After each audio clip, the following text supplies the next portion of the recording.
بسم اللہ الرحمن الرحیم۔ السلام علیکم ورحمۃ اللہ وبرکاتہ۔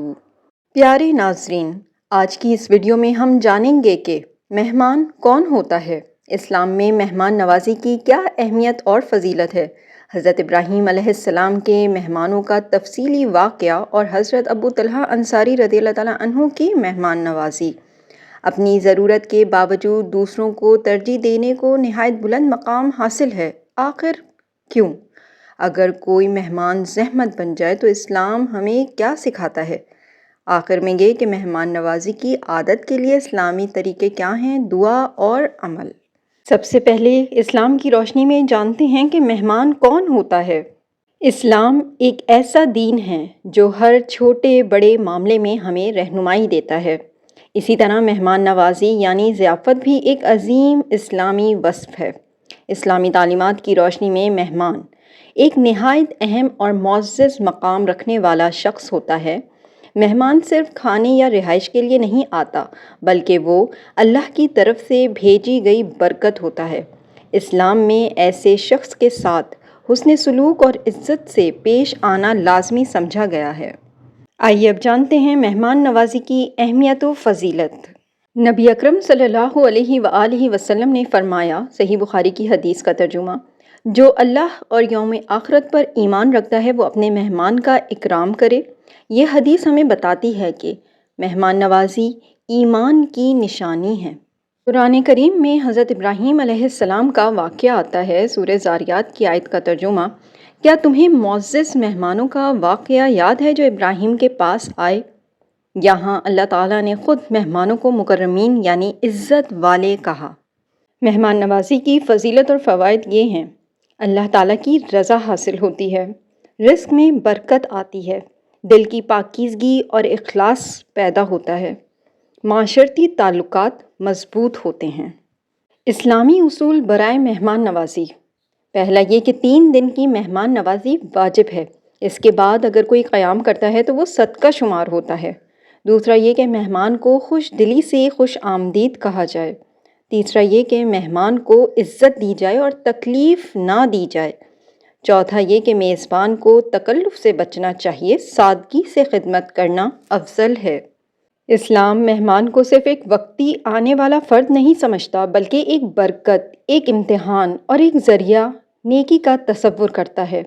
مہمان نوازی نبیوں اور صالحین کی سنت ہے، اور جو دل سے مہمان کا اکرام کرتا ہے اللہ تعالیٰ اس کے دل کو ایمان اور نور سے بھر دیتا ہے۔ رسول اللہ صلی اللہ علیہ وآلہ وسلم نے فرمایا، مہمان اپنے ساتھ رزق لے کر آتا ہے اور اہل خانہ کے گناہوں کی مغفرت کا سبب بنتا ہے، یعنی مہمان برکت کا ذریعہ ہے، نہ کہ بوجھ۔ آئیے اب جانتے ہیں قصہ حضرت ابراہیم علیہ السلام اور ان کے معزز مہمان۔ ایک دن کی بات ہے، حضرت ابراہیم علیہ السلام اپنے گھر میں موجود تھے۔ وہ ایک نہایت مہمان نواز، رحم دل اور اللہ والے انسان تھے۔ انہی کا لقب تھا خلیل اللہ، یعنی اللہ کا دوست۔ اچانک کچھ اجنبی لوگ آپ کے گھر آئے۔ ان کے چہروں پر نور تھا اور وہ بڑے باوقار لگ رہے تھے۔ حضرت ابراہیم علیہ السلام نے ان سے کہا، السلام علیکم۔ ان مہمانوں نے بھی سلام کیا۔ ابراہیم علیہ السلام نے دل میں سوچا، انہیں تو میں پہچانتا نہیں ہوں، کون ہو سکتے ہیں؟ لیکن انہوں نے کچھ پوچھا بھی نہیں، کیونکہ یہ نبیوں کا طریقہ ہوتا ہے کہ سوال نہیں کرتے، بس مہمان کی عزت کرتے ہیں۔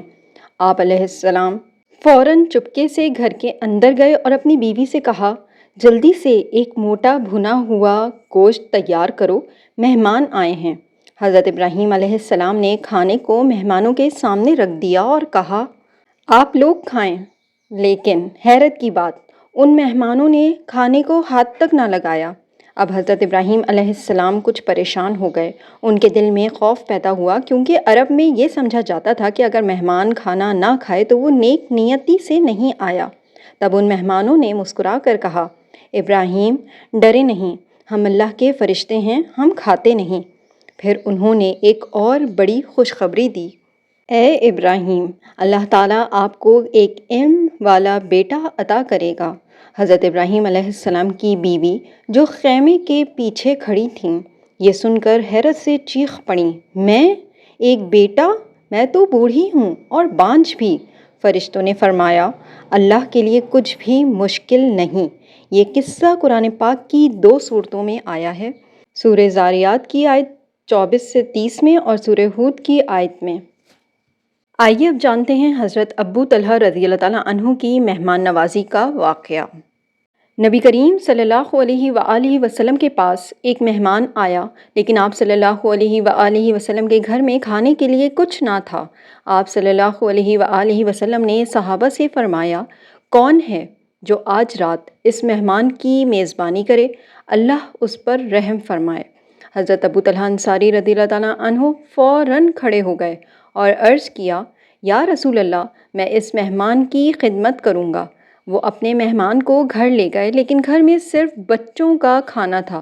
انہوں نے بیوی سے مشورہ کیا کہ بچوں کو سلا دو، چراغ بجھا دو اور ہم مہمان کے ساتھ ایسے پیش آئیں جیسے ہم بھی کھا رہے ہوں۔ چنانچہ انہوں نے چراغ بجھا دیا، مہمان کو کھانا دیا اور خود بھوکے سو گئے۔ اللہ تعالیٰ نے ان کے بارے میں قرآن میں آیت نازل فرمائی۔ سورہ حشر کی آیت 9 کا ترجمہ، اور وہ دوسروں کو اپنی جانوں پر ترجیح دیتے ہیں خواہ وہ خود محتاج ہی ہوں۔ یہ آیت حضرت ابو طلحہ اور ان کی بیوی کی بے مثال مہمان نوازی کی تعریف میں نازل ہوئی۔ ان واقعات سے ہمیں کیا سیکھنے کو ملا؟ پہلا یہ کہ مہمان نوازی ایمان کی علامت ہے۔ دوسرا یہ کہ اللہ کے نیک بندے سوال نہیں کرتے، بس خدمت کرتے ہیں۔ مہمان نوازی کو صرف رسم نہیں، ایمان کا عمل سمجھتے ہیں۔ تیسرا یہ کہ وہ اپنی ضرورت پر دوسروں کو ترجیح دیتے ہیں۔ چوتھا یہ کہ اللہ جب کچھ دینا چاہے تو عمر یا حالات رکاوٹ نہیں بنتے۔ پانچواں اور آخری پوائنٹ ہے، فرشتے بھی اللہ کے حکم سے انسانوں کی شکل میں آ سکتے ہیں۔ ایثار کیا ہے؟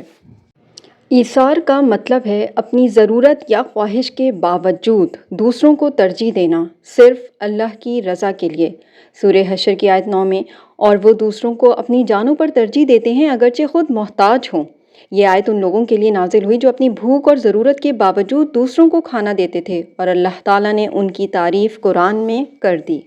رسول اللہ صلی اللہ علیہ وآلہ وسلم نے فرمایا، جس نے اپنے بھائی کی حاجت پوری کی، اللہ تعالیٰ قیامت کے دن اس کی حاجت پوری کرے گا۔ بے شک اللہ محسنین سے محبت کرتا ہے۔ ایثار احسان کی بلند ترین شکل ہے۔ جو شخص بندوں کے کام آتا ہے، اللہ اس کے کام آسان کرتا ہے۔ اہل ایثار قیامت کے دن اللہ کے عرش کے سائے تلے ہوں گے۔ حضرت علی رضی اللہ تعالیٰ عنہ، حضرت فاطمہ رضی اللہ تعالیٰ عنہ، امام حسن رضی اللہ تعالیٰ عنہ اور حسین رضی اللہ تعالیٰ عنہ نے 3 دن مسلسل روزہ رکھا اور ہر دن اپنا افطار کسی مسکین، یتیم اور قیدی کو دے دیا۔ اللہ تعالیٰ نے سورہ دہر کی آیت میں ان کا ذکر کیا، وہ اللہ کی محبت میں کھانا کھلاتے ہیں محتاج، یتیم اور قیدی کو۔ اگر کوئی مہمان زحمت بن جائے تو اسلام مہمان نوازی کو نیکی اور ایمان کا تقاضا قرار دیتا ہے، لیکن اعتدال اور حکمت کے ساتھ۔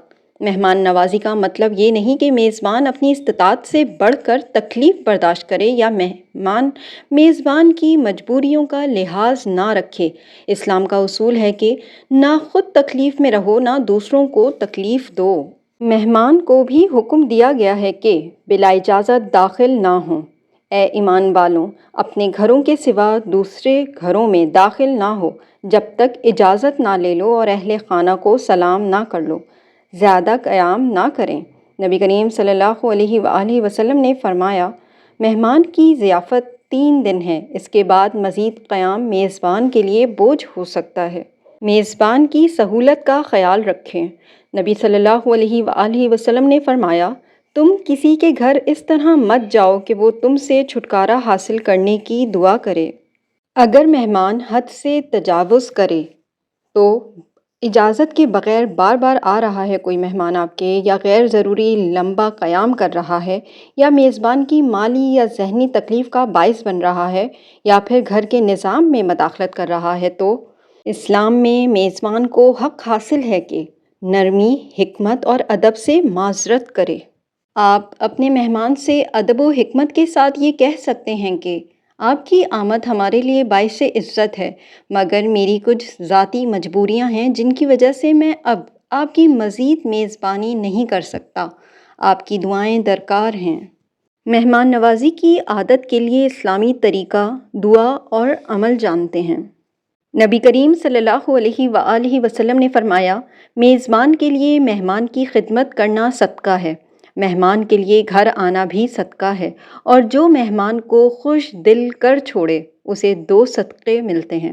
یہ حدیث ہمیں بتاتی ہے کہ مہمان کی خدمت کو عبادت اور صدقہ سمجھیں۔ جب آپ مہمان کی خدمت کو عبادت سمجھ لیں گے تو یہ عادت بن جائے گی۔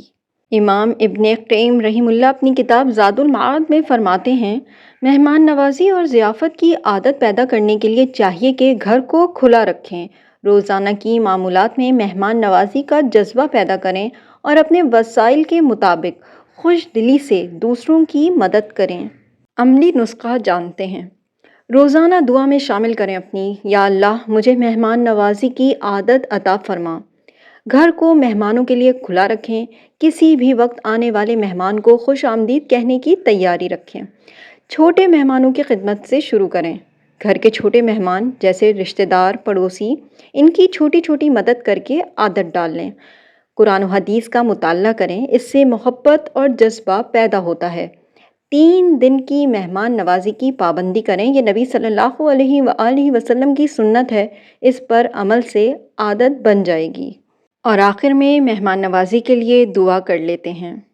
اے اللہ، ہمیں سخاوت کرنے والوں میں شامل فرما اور مہمانوں کی خدمت کرنے والوں میں سے بنا۔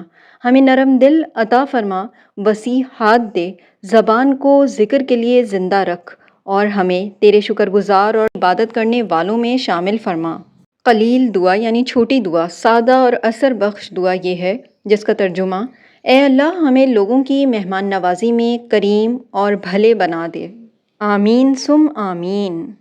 ہماری حوصلہ افزائی کے لیے ویڈیو کو لائک کرنا نہ بھولیے۔ مزید اسلامی ویڈیوز کے لیے چینل کو سبسکرائب کیجیے اور بیل آئیکن کو بھی پریس کیجیے تاکہ ہر نئی ویڈیو فوراً آپ تک پہنچے۔ اور اس ویڈیو کو اپنے پیاروں کے ساتھ ضرور شیئر کیجیے تاکہ وہ بھی اس علم سے فائدہ اٹھا سکیں۔ جزاک اللہ۔